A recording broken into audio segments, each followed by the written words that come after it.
Hello student, in this video we will be learning about motion and measurement.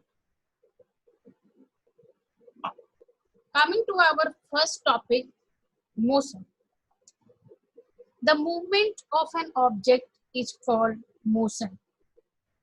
The common characteristic of all the moving bodies is that they change their position with respect to time.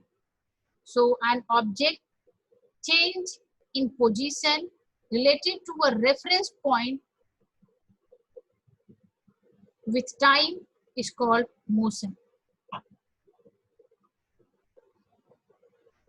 When an object is not moving, it is said to be rest. For example, tree, houses, they are the stationary one. They are at the resting one. So house and tree are said to be at rest. They are not in a motion. When the same object can be at rest or in a motion in different time, so that is called motion. When a car is stationary, not moving, it is said to be at rest. But when the car is moving, it is said to be motion. Different types of motions are there. The motion of all the objects are not of the same type. Different objects show different types of motion. Some of the important types of motions are rectilinear motion.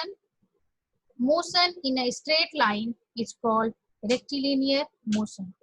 Or we can say when an object moves along a straight line path, it is called rectilinear motion. Example of rectilinear motions are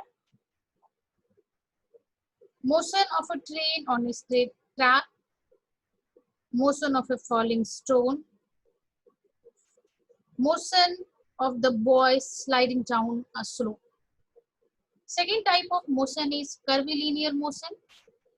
If a body moves along a curved path, then it is said to be have curvilinear motion. Third type of motion is circular motion. When an object moves along a circular path around a fixed axis, it is called circular motion. The example of circular motions are movement of earth around the sun, circular ride, circular track. So these are the example of circular motion. Periodic motion. The motion which repeats itself after regular interval of time is called periodic motion. The example of periodic motion is the revolution of earth around the sun. That is periodic motion because the earth always takes the same amount of time to complete one round around the sun. The rotation of the earth on its axis is also a periodic motion. Swinging pendulum has also the periodic motion. Some of the objects or actions having more than one type of motions are, just take the example of drawing water from a well.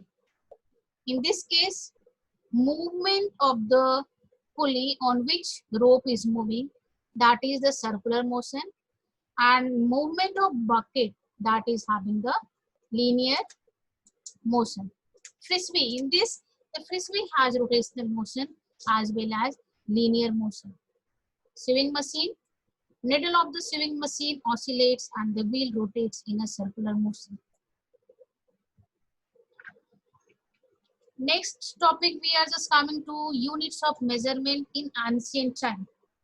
So measurement is a process of comparing an object with a standard unit of measurement. For example, whenever we are just going to buy a cloth, so then the shopkeeper measures the cloth by comparing it with some standard unit of measuring length called meter.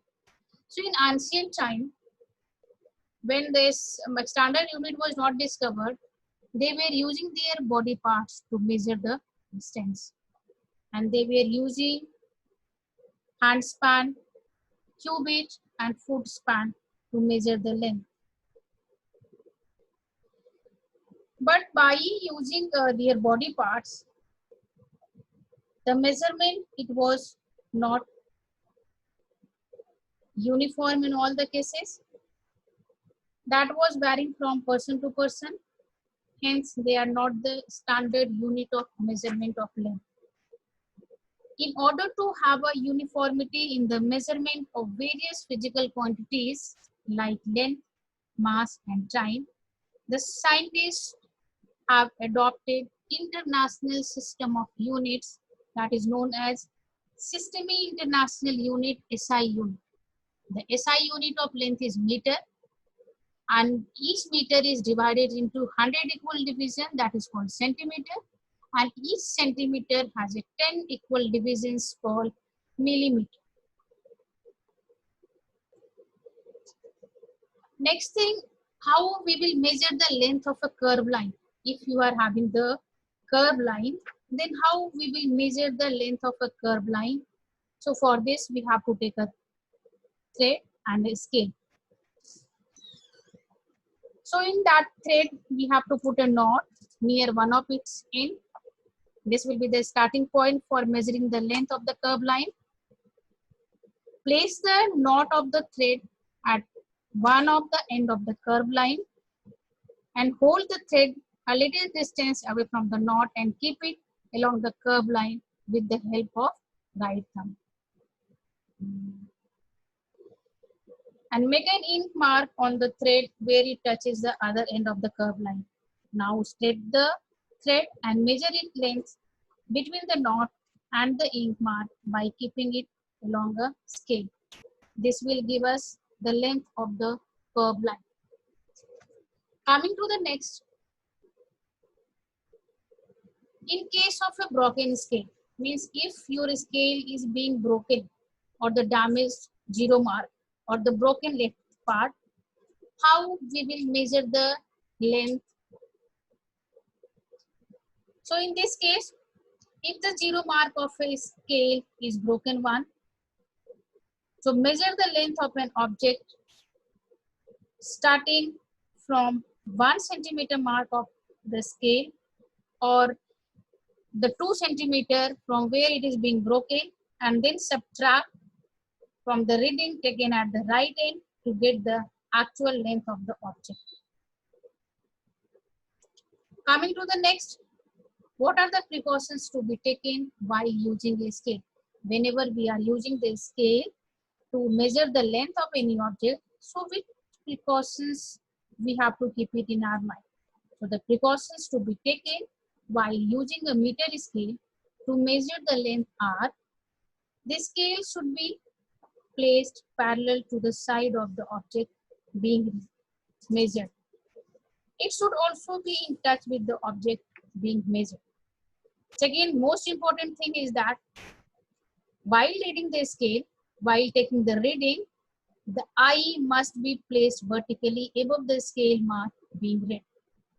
If the eye is not vertically above the scale mark being read, then the reading becomes wrong. Thank you and have a nice day.